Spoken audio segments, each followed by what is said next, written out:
Hello guys and welcome to Watching Time. Today we're going to be reviewing another one of the pieces that I was talking to you a couple of days ago. If you haven't had time, go back to my videos. I started the first of the 3 new Zodiacs that I added to the collection. The first one was the Meteorite dial, the Meteorite case, and now the Meteorite case. Yes, that's silly. It was the ceramic case, and today I'm going to be showcasing to you the Meteorite dial. So first of all, happy Merry Christmas to everyone.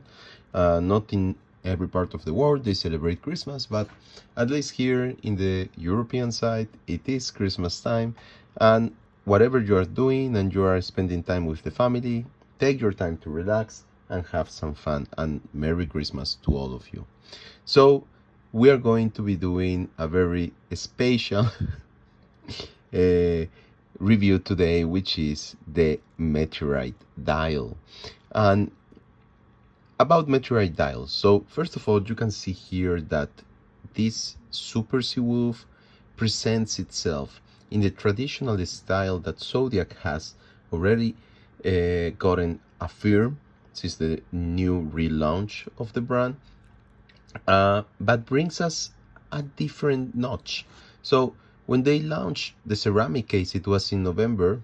The Meteorite dial was launched, actually, it was late November, early December. So we have a period of time in which between October and December, Zodiac has launched many new watches that have new way of using materials and presenting themselves to the community. So they have experimented in a very short period of time with different areas that they were not working in the past. So we have the Meteorite dial. We have actually 3 editions of this one.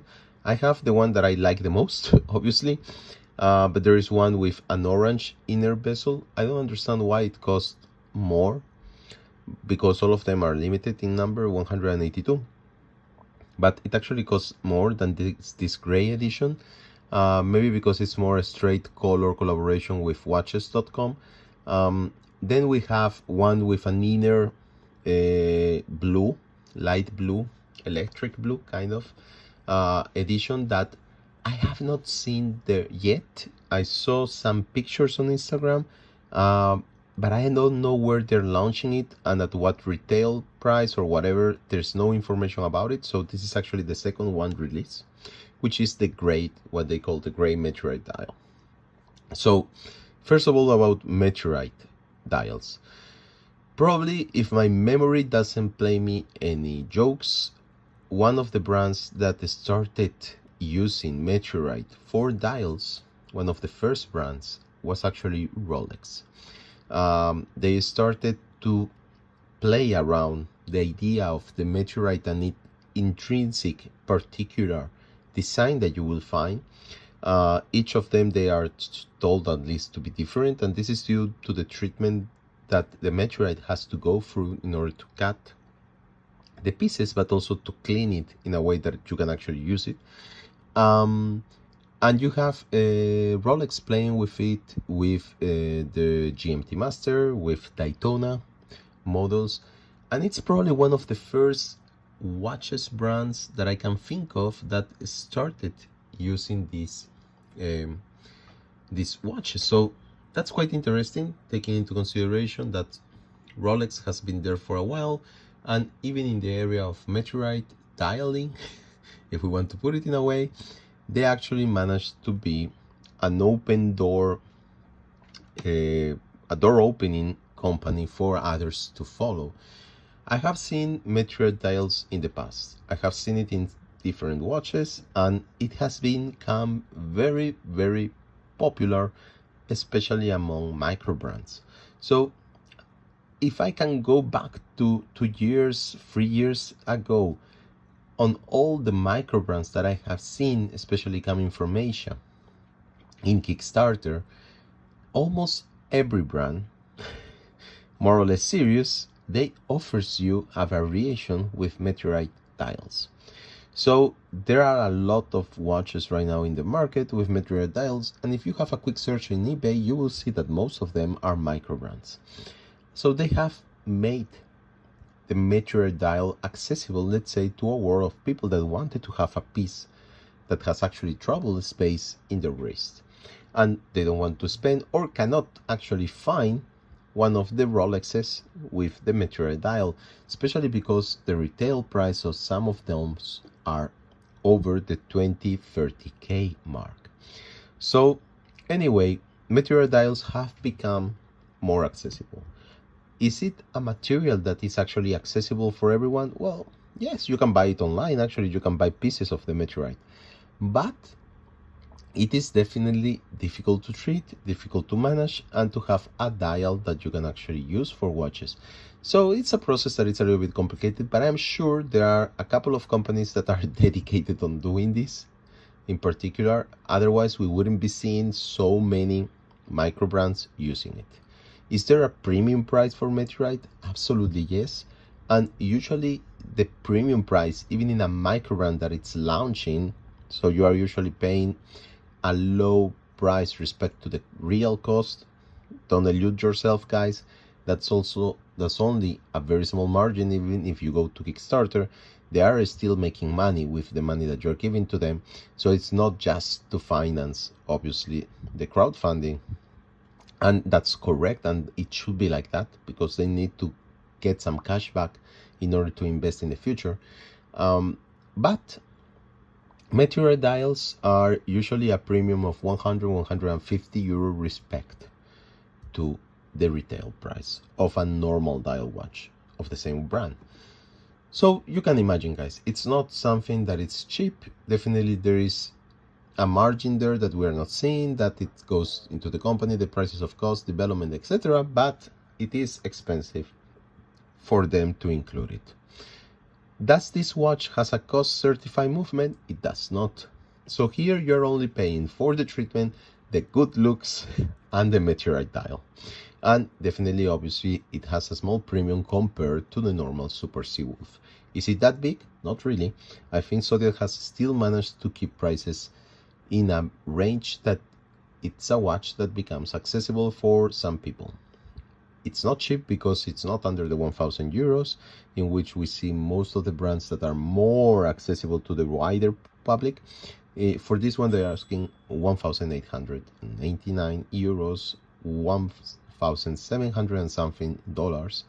And I don't really understand yet why there is a difference between the prices in euros and in dollars, and it's actually higher in euros when they are almost the same in the exchange market, and dollars were actually lower before. So anyway, going back to talking about the watch, here you have a Meteorite dial in a Super Seawolf in the gray coloration. And I think this one is the one that suits it most. So before buying it, I obviously saw the Instagram pages, the pictures all around, and I was definitely 100% attracted, especially because as a collector for Zodiacs, I wanted to have one of the Meteorite pieces. So this was a goal for me. Now that I have it in hand, I can tell you something more, guys. This is definitely a piece to have if you want to have a Meteorite dial. So, respect to other brands, when you see a Meteorite dial, especially on a micro brand, it's just a watch with a Meteorite dial.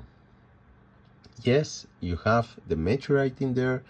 When you look at it, you wonder yourself on many things, and you get lost into the intrinsic kind of unique design that the Meteorite has. But it doesn't give you the sensation of wearing a Meteorite. Okay, I'm going to rephrase myself.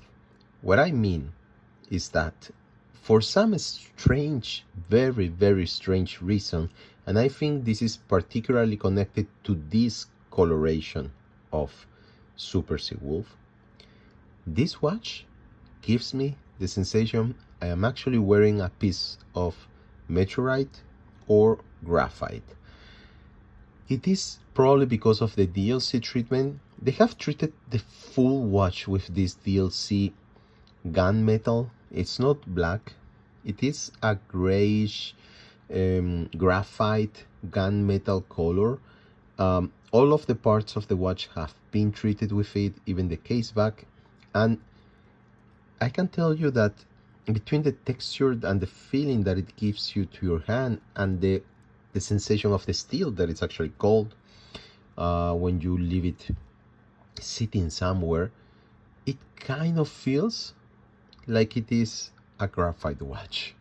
And when you combine that to the bezel, which is of this very, very light gray, and here we can go into a lot of discussions about grays. So colors, gray colors, they are obviously going to be interpreted depending on the eyes. That's another topic, because as you guys probably know, your brain is the one that is going to be processing the colors. And while we grow up, we learn to identify names to what we see, but not necessarily you are going to be seeing exactly the same thing that I am going to be seeing. But we can standardize that it's gray, and that's totally in agreement. But there are also a lot of shades of grays. From my brain interpretation, this is a gray that goes into the blue side of the, let's say, rainbow of colors. So you can have grays that have more a red shade on it, some that have more a yellowish shade, and this one actually is going into the bluish shade of the gray colors. Gray is not just gray. And I think it works perfectly with the whole graphite kind of feeling that the Meteorite gives you back. And it also gives you, and sorry if you don't feel this way, but it actually gives you a sense of color in the grayness. This might sound a little bit weird, but the type of shade that they chose for the bezel kind of pops up in a colorish way, brings you back to kind of a bluish side of the spectrum, and gives a little bit of color to that dull gray that you can probably interpret the whole piece of. So you have this very nice DLC coating, and then you have the inner bezel, which is of this dark kind of black with the same shade of grays on the markers. You have a silver stainless steel on the hour markers, also on the hour's hand, and then the minute hands pops up immediately, very dark with this DLC treatment, dark DLC. Something that is very interesting when I first saw these watches is that I thought there was going to be a problem with legibility. I thought that I might get lost myself between all the grays, and it would have been difficult to actually see the time, which the watch is intended to actually give. I don't find any sense in watches that are difficult to read. And I can tell you guys, this is absolutely not the case. This watch is very legible, and even, well, obviously more in the dark because the lume is just pristine, it's a BG9, but at light condition, normal conditions, the hour is very easy to read. So they actually managed to work on a full gray dial watch and make it also very readable. So excellent job here for Zodiac, and the dial is just fantastic. As you can see, there are a lot of small details that you will and can enjoy yourself and get lost on it on the Meteorite. And I can tell you guys, it's a piece. I have been wearing it yesterday. Today I'm wearing, by the way, a Nevada Grenchen, the 396. They just released, very nice kind of vintage tropical color watch. Yesterday I wore a whole day of Christmas my Meteorite dial, and it was just fantastic. I really enjoy it.